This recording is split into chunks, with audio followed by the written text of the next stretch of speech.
दोस्तों, आज का वीडियो आप सबके लिए बहुत इम्पॉर्टेंट होने वाला है क्योंकि इस वीडियो में हम कवर करने वाले हैं एक्सेल का one of the important and powerful topic salary sheet. अब देखो, अगर आप कहीं पर भी एज अ एक्सेल यूज़र के रूप में काम कर रहे हो किसी भी कंपनी में या किसी भी ऑर्गेनाइजेशन में, वहाँ पे जितने भी एम्प्लॉयज़ काम करते हैं उनकी सैलरी क्या है, उनका HRA, TA, DA वो सब आपको ही मैनेज करना होगा। तो salary sheet one of the important term है एक्सेल का। लेकिन जब आप इंटरव्यू देने जाते हैं तो सैलरी शीट से रिलेटेड वो सारे टर्म्स आपसे पूछे जाते हैं, जैसे HRA क्या होता है, DA क्या होता है, TA क्या होता है, ESI क्या होता है, बेसिक सैलरी और ग्रॉस सैलरी में डिफरेंस क्या होता है। इस तरीके से कई क्वेश्चन है जो आपको इंटरव्यू के समय में कंफ्यूज कर सकते हैं। तो आज की इस वीडियो में हम प्रॉपर सैलरी शीट क्रिएट करेंगे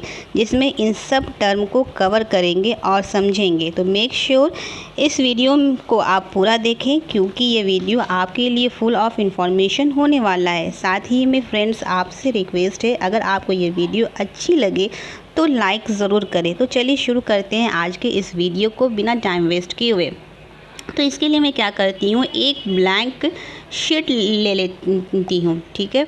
और जो मैंने हेडिंग बनाना है, ब्लॉग बनाना है, उसको मैं क्या करती हूँ, 1 बाय 1 मैं क्रिएट कर लेती हूँ, मेंशन कर लेती हूँ। तो कुछ इस तरह से मैंने क्या किया है कि हर एक जो कि ब्लॉक था मैंने उसे मेंशन कर लिया। तो सबसे पहले क्या करते हैं, इन सभी टर्म को समझते हैं कि ये होता है क्या है।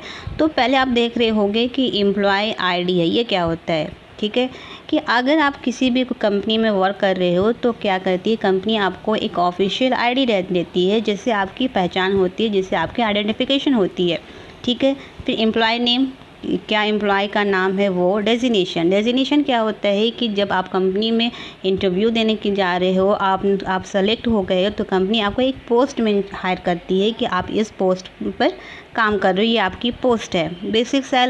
बेसिक सैलरी क्या होता है कि डेजिनेशन के बेसिस पर ही आपको बेसिक सैलरी दी जाती है। अब बात करते हैं अटेंडेंस की। अटेंडेंस क्या होता है कि एक मंथ में 30 दिन या किसी मंथ में 31 दिन होते हैं, तो वो किस मंथ में, मतलब कि जून में वो कितने डेज प्रेजेंट है, तो उस बेसिस पर क्या होता है कि हम सैलरी निकालते हैं। अब बात करें कि HRA, DA, TA और ये ओवर टाइम क्या होता है, ये एक तरह का अलाउंस है जो आपको कंपनी एक प्रॉफिट वे में, समझ लीजिए प्रॉफिट वे में या बेनिफिट वे में आपको कंपनी प्रोवाइड करती है। अब बात करें हम ग्रॉस सैलरी और बेसिक सैलरी के बीच में डिफरेंस, ये क्या होता है। बेसिक सैलरी डेजिनेशन के बेसिस बिहाफ पर डिफाइन की जाती है और ग्रॉस सैलरी जितने भी आप देख रहे हैं, सैलरी है, HRA है, DA है, TA है, ओवर टाइम सैलरी है, ये सारे के सम को हम ग्रॉस सैलरी कहते हैं। अब बात करते हैं PF क्या होता है। PF आपका क्या है कि प्रोविडेंट फंड, मतलब ये 12% आपकी ऑर्गेनाइजेशन या कोई भी कंपनी आपको देती है, चाहे तो वो प्राइवेट सेक्टर हो या गवर्नमेंट सेक्टर हो, एक स्लैब बना दिया जाता है। प्रोविडेंट फंड क्या तब दिया जाता है कि जब आप क्या करते हैं, कंपनी से रिज़ाइन दे रहे हो, कंपनी को रिज़ाइन दे रहे हो या आप रिटायर कर रहे हो। और ये क्या होता है कि बेसिक सैलरी पे ही कैलकुलेट होता है और ये अमाउंट तब दिया जाता है जैसा कि मैंने बताया कि जब आप रिज़ाइन करते हो या आप रिटायर करते हो वो। अब बात करती हूँ ESI क्या होता है, एम्प्लॉय स्टेट इंश्योरेंस। ये भी क्या होता है, बेसिक सैलरी पर ही कैलकुलेट होता है और एक कंपनी आपको 0.75% आपको देती है। ये तब अमाउंट दी जाती है जब आपको हेल्थ से प्रॉब्लम होता है, चाहे तो आपको हो चाहे तो आपके फैमिली मेम्बर्स को, तो कंपनी आपको प्रोवाइड कर देती है। आपकी बेसिक सैलरी से जो डिडक्ट होता है वो अमाउंट आपको देती है। अब बात करते हैं इन हैंड सैलरी, मतलब सैलरी से लेकर आपका ESI, मतलब बात कर लो तो ग्रॉस सैलरी, क्योंकि सैलरी HRA, DA, TA और ओवर टाइम ये सारे को सम करके मेरा ग्रॉस सैलरी आता है। तो ये दो अमाउंट जो है PF और ESI, तो ग्रॉस सैलरी में से डिडक्ट होंगे तो हमको क्या मिलता है, इन हैंड सैलरी। तो मैं यहाँ पर क्या करती हूँ, सबसे पहले हर एक एम्प्लॉयज़ की ID को मेंशन कर लेती हूँ, ठीक है। मैंने क्या किया है, सारी एम्प्लॉयज़ की ID को पुट ऑन कर लिया। अब सारे एम्प्लॉयज़ का नाम मेंशन कर लेती हूँ कि 101 किस एम्प्लॉय की आईडी है, 3 किसका है, 4 कितना है। तो इसको भी मैं 1 बाय 1 क्या कर लेती हूँ। अब मैं क्या करती हूँ, हर एक एम्प्लॉयज़ का डेजिग्नेशन को पुट ऑन कर लेती हूँ कि सर ये नरेश जो है वो किस पोस्ट में। तो नरेश मैंने क्या कर दिया, नरेश आपका क्या है, मैनेजर के पोस्ट पर है, ठीक है। फिर गणेश जो है वो असिस्टेंट मैनेजर,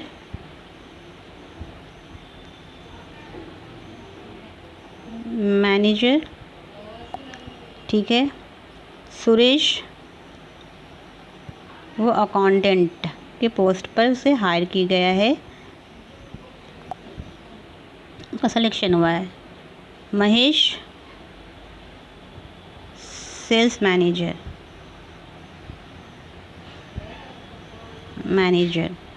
ओके। अब क्या करती हूँ, उसके डेजिग्नेशन के बेसिस पर, उनके बिहाफ पर उनकी बेसिक सैलरी क्या है, मैं वो सारे को भी पुट ऑन कर देती हूँ। जैसे मैनेजर है तो उसका 50,000 रुपये, असिस्टेंट है तो असिस्टेंट मैनेजर है तो 30,000, अकाउंटेंट 35,000,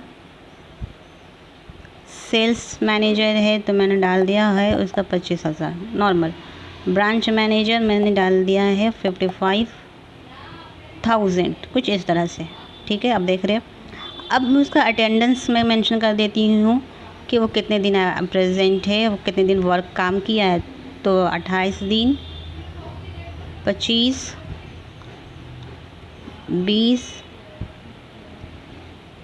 21 और 18, कुछ इस तरह से, ठीक है। अब मुझे क्या करना है, इसकी सैलरी निकालनी है। तो मैं क्या करूँगी, सैलरी वाले कॉलम में आई, इक्वल का साइन दी। अब जितना भी ये निकलेगा, जितना भी यहाँ पर आप देख रहे हो, स्लैब देख रहे हो, अब सारा ये बेसिक सैलरी पर ही कैलकुलेट होगा। जिस सेल में मेरे बेसिक सैलरी है मैं उसे ली, ठीक है। फिर क्या कि डिवाइड का निशान दी। और मुझे मालूम है कि ये 30 दिन का मंथ है जून, तो मैंने 30 दी। उसके बाद मैं क्या करती हूँ, इनटू, क्योंकि मुझे 28 दिन का निकालना है। एक दिन का तो सैलरी निकलेगा कि कितने सैलरी बनता है, तो 28 दिन की सैलरी कितनी होगी। तो जिस सेल में मेरा ये अटेंडेंस है 28 लिखा हुआ है, मैंने उसे ली और इंटर प्रेस कर। तो देख सकते हैं कि आप इस तरह से आप कैलकुलेट कर सकते हैं बेसिक सैलरी को। तो मैं क्या करती हूँ, इसको फिल डाउन कर लेती हूँ जहाँ तक मुझे चाहिए, कुछ इस तरह से, ठीक है। अगर आपको डेसिमल के बाद नंबर नहीं रखना है तो आप डिक्रीज डेसिमल कर सकते हैं, कुछ इस तरह से, हो गया। तो इसी तरह से अब क्या आती हूँ अलाउंस पर, जहाँ HR है, DA है, TA है। तो ये भी क्या मैंने डाल दिया है कि जो HR है वो 10% मिलेगा, चाहे तो वो मैनेजर हो, सीनियर मैनेजर हो या असिस्टेंट मैनेजर हो, ब्रांच मैनेजर हो, जो भी हो, उस सारे को 10% मिलेगा बेसिक सैलरी का। तो उसको भी मैं क्या करती हूँ, कैलकुलेट कर लेती हूँ। तो यहाँ पर इक्वल बेसिक सैलरी इनटू कितना है 10% दे दी, इंटर। तो देखिए आप निकल गया इसका HRA, मतलब जो नरेश हैं उनका निकल गया। TA की बात करती हूँ, जिस तरह से मैंने HRA निकाला है उसी तरह से आप DA भी निकालोगे।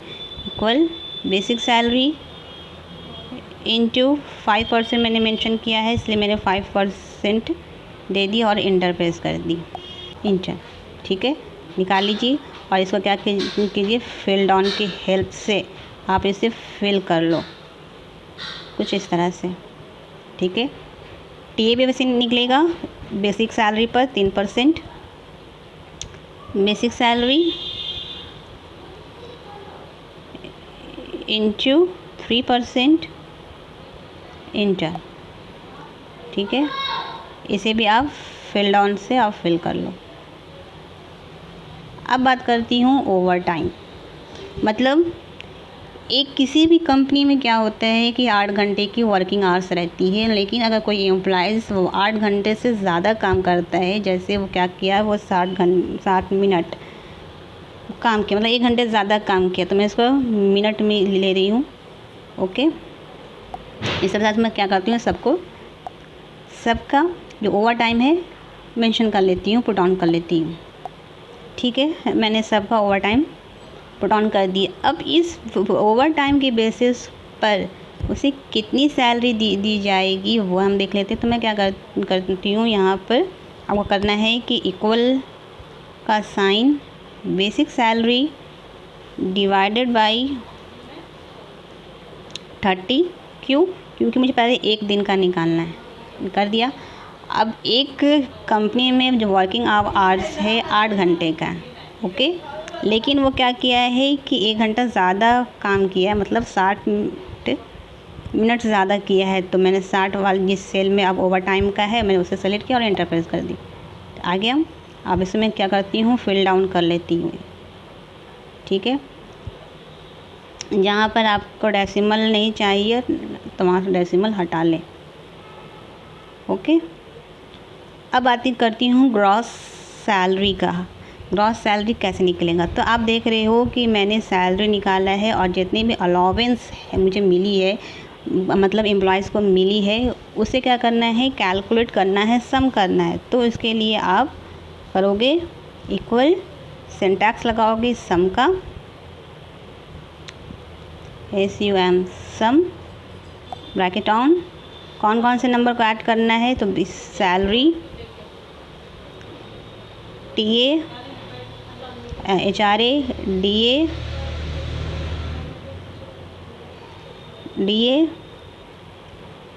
TA और ओवर टाइम सैलरी, ये सारे को इंटर।